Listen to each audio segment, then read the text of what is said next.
Assalamualaikum warahmatullahi wabarakatuh dan salam sejahtera bagi teman-teman yang beragama lain. Kembali lagi di channel Happy Yuk.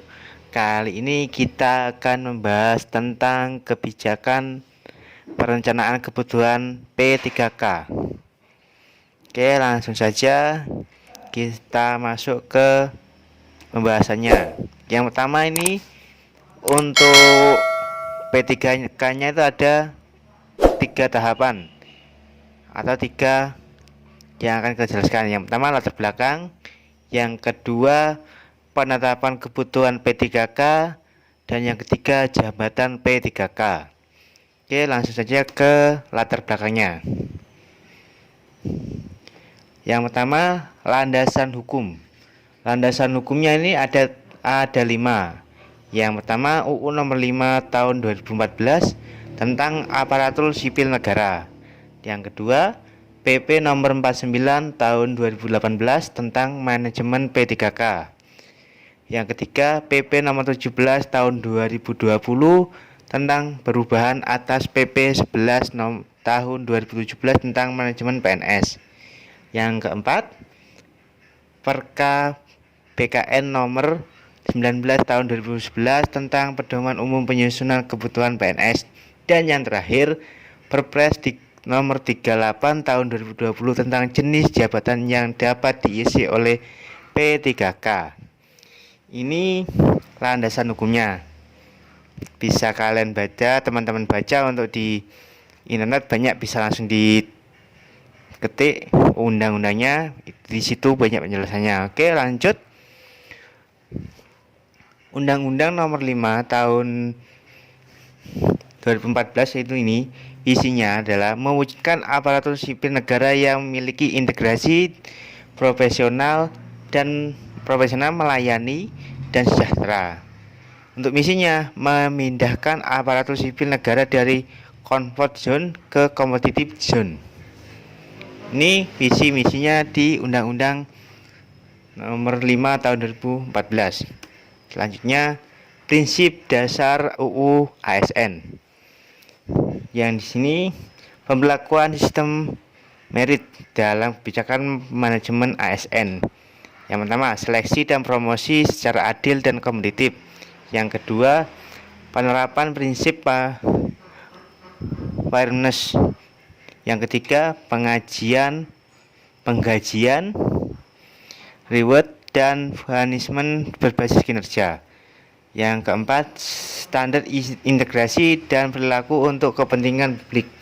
Yang kelima, manajemen SDM secara efektif dan efisien. Yang keenam, melindungi pegawai dari intervensi politik dan dari tindakan semena-mena. Sistem merit adalah yang di sini yang dijelaskan kebijakan dan manajemen ASN yang berdasarkan pada kualifikasi, kompetensi, dan kinerja secara adil dan wajar dengan tanpa membedakan latar belakang politik, ras, warna kulit, agama, asal-usul, jenis kelamin, status perkawinan, pernikahan, umur, ataupun kondisi kesehatan. Ini prinsip dasar Undang-Undang ASN. Oke, lanjut. Kriteria implementasi sistem merit. Di sini ada 9. Yang pertama, seluruh jabatan sudah memiliki standar kompetensi jabatan. Yang kedua, perencanaan kebutuhan pegawai sesuai dengan beban kerja. Yang ketiga, pelaksanaan seleksi dan promosi dilakukan secara terbuka. Yang keempat, penerapan kode etik dan kode perilaku pegawai ASN. Yang kelima, pemberian penghargaan dan pengenaan sanksi berdasarkan pada penilaian kinerja yang objektif dan transparan. Yang keenam, memiliki manajemen karir yang terdiri dari perencanaan pengembangan, pola pikir, dan kelompok perencanaan suksesi yang diperoleh dari manajemen talenta. Yang ketujuh, merencanakan dan kesempatan pengembangan kompetensi sesuai hasil penilaian kinerja. Yang kedelapan, memberikan perlindungan kepada pegawai ASN dari tindakan penyalahgunaan wewenang. Yang kesembilan yang terakhir, memiliki sistem informasi berbasis kompetensi dan integrasi dapat diakses oleh seluruh pegawai ASN. Ini kriteria implementasi sistem merit. Oke, selanjutnya ruang lingkup dan tujuan manajemen ASN. Di sini ada banyak manajemen ASN, itu ada juga manajemen BPK. Jadi satu menjadi manajemen ASN. Yang pertama, profesional, memiliki nilai dasar dan etika, bebas dari intervensi politik, dan bersih dari KKN. Ini ruang lingkup dan tujuan manajemen ASN. Oke, selanjutnya jenis, status, dan fungsi pegawai ASN. Jenisnya ada dua, PNS dan P3K. Kalau PNS berstatus sebagai pegawai tetap, memiliki NIP secara nasional, menduduki jabatan pemerintahan. Dan untuk P3K diangkat dengan perjanjian kerja, melaksanakan tugas pemerintahan. Bedanya tidak punya NIP. Kalau untuk P3K tugasnya sama, yang fungsinya ini melaksanakan kebijakan publik, pelayanan publik, perekat dan pemersatu bangsa. Ini tugasnya sama persis yang di PNS dan P3K. Oke, selanjutnya jabatan ASN ini ada beberapa jabatan yang meliputi jabatan administrasi. Ada tiga, maaf tulisannya agak kebalik ya. Jabatan administrasi, jabatan fungsional, jabatan pemimpin tinggi. Dan yang kedua, jabatan ASN diisi oleh pegawai ASN. Jabatan ASN tertentu dapat diisi oleh prajurit TNI dan anggota Polri. Jabatan administrasi ini sudah Anda jelaskan, ini ahli-ahlinya. Terus jabatan fungsional, jabatan pemimpin tinggi. Kalau jabatan fungsional ini ada ini ahli pertama, ahli utama, ahli madya, ahli muda, dan ahli pertama. Jabatan fungsional keterampilan di sini sedia mahir. Di sini semuanya ada. Kalau untuk guru itu masuk jabatan fungsional sesuai dengan jabatan fungsionalnya. Oke, lanjut. Ruang lingkup manajemen PNS dan P3K. Manajemen PNS pasal 55 Undang-Undang Nomor 5 tahun 2014 dan pasal 2 PP Nomor 11 tahun 2017. Ini sama dan manajemen ini.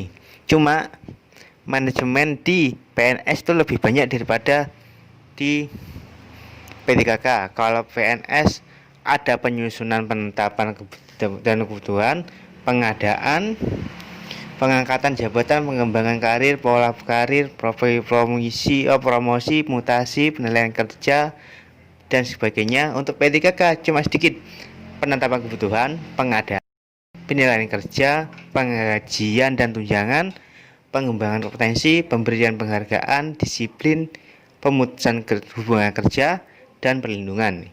Itu saja. Yang lain bisa kalian baca sendiri di materi ini. Oke, selanjutnya yang kedua, penyusunan dan penetapan kebutuhan P3K.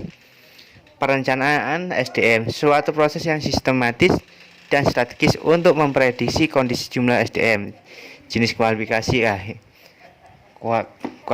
keahlian dan kompetensi yang diinginkan di masa depan melalui analisis jabatan dan perhitungan beban kerja. Di sini ada perencanaannya. Berarti ini dalam jumlah, kualifikasi, komposisi, dan kompetensi. Itu yang di perencanaan di SDM. Konsepnya ada tiga, memprediksi secara sistematis dan strategis untuk kebutuhan persediaan SDM di masa depan dengan berbagai pertimbangan, metodologi dan teknologi secara modern yang efektif. Yang kedua, merancang pengembangan SDM yang mendukung strategis planning, operational planning ini, dan yang lain. Yang ketiga, mengidentifikasikan kebutuhan SDM jangka pendek 2-3 tahun dan jangka panjang, proyeksi kebutuhan PNS 5 tahun atau lebih. Ini konsep perencanaannya. Untuk fungsi perencanaannya, meningkatkan yang pertama, meningkatkan kualitas daya atau daya guna SDM, kaderisasi, kepastian kedudukan dan masa depan SDM, pengembalian jenis jabatan dan jumlah SDM, pengendalian anggaran belanja pegawai. Ini fungsi perencanaan SDM. Modalnya fungsi modal perencanaan SDM yaitu ada beberapa faktor internal, eksternal, tugas dan fungsi Kemenristek Dikti, Human Capital, perencanaan kebutuhan SDM 5 tahun, perencanaan 5 tahun, kelebihan dan kekurangan, kebutuhan pegawai yang tepat. Ini model perencanaan SDM yang akan terjadi. Terus tahapannya, misalnya ini ada tugas dan fungsi unit kerja, analisis jabatan, terus informasi jabatan, analisis beban kerja, kebutuhan pegawai, dan selanjutnya bisa kalian baca sendiri di ini. Ini tahapan penyusunannya. Oke, lanjut. Penyusunan penetapan kebutuhan PNS itu diatur dalam Undang-Undang Nomor 5 Tahun 2014, Pasal 56. Bisa kalian baca sendiri karena terlalu banyak. Di sini saya jelaskan. Kalau Anda ada yang tidak paham, bisa tanya langsung, kita tanya jawab di komentar ya. Oke, lanjut. Penyusunan dan penerapan P3K. Di sini untuk P3K itu pasal 94 di Undang-Undang Nomor 5 Tahun 2014. Di sini jabatan yang dapat diisi oleh P3K diatur dengan peraturan presiden. Di sini sudah jelas semuanya, bisa kalian baca. Maaf ya, ada gangguan. Terus PP nomor 4 ini untuk PP-nya bisa kalian baca sendiri. Terus pemberian pertek dan penetapan kebutuhan. Memperhatikan nih, instansi pusat, instansi daerah provinsi, instansi daerah kabupaten atau kota. Disusun mulai dari pusat ke daerah. Bisa kalian baca sendiri ya. Oke, lanjut. Skema penetapan kebutuhan. Yang pertama mesti Kemenku, Kemenpan RB, BKN, penetapan usulan formasi, Pemda ini, BKN ke BKN lagi, terus ke Kemenpan RB, terus langsung ke penetapan formasi, instansi pusat, daerah, dan daerah, provinsi, kabupaten atau kota. Oke, selanjutnya jabatan P3K Perpres 38 tahun 2020. Ini jabatannya. Ada 3, jabatan utama atau media, jabatan fungsional, dan jabatan lain setara JA atau JPTP Pratama. Ini ada 3. Ini kriteria jabatan. Kompetensi tidak sedia, terbatas di kalangan PNS. Percepatan peningkatan kapasitas, percepatan pencapaian Saspras, sertifikat teknis dari organisasi profesi untuk JPE, JF, dan rahasia negara. Ini untuk plus minusnya, kriterianya. Hubungan. Ini bisa kalian baca. Kriterianya ini. Rahasia negara, pertahanan keamanan, pengelolaan aparatur negara, kesetariatan negara, pengelolaan SDM, pengelolaan keuangan negara, hubungan luar negeri, bukan PPK atau PYB untuk jabatan JPT atau jabatan lainnya.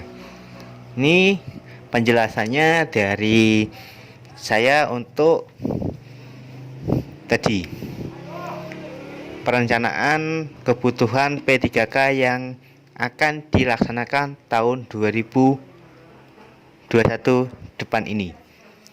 Bagi guru yang berhak mengikuti itu yang sudah terdaftar di Dapodik dan sudah verifikasi ijazah. Oke, itu saja informasi dari saya.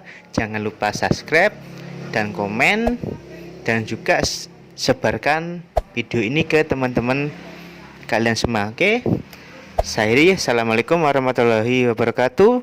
Salam happy you.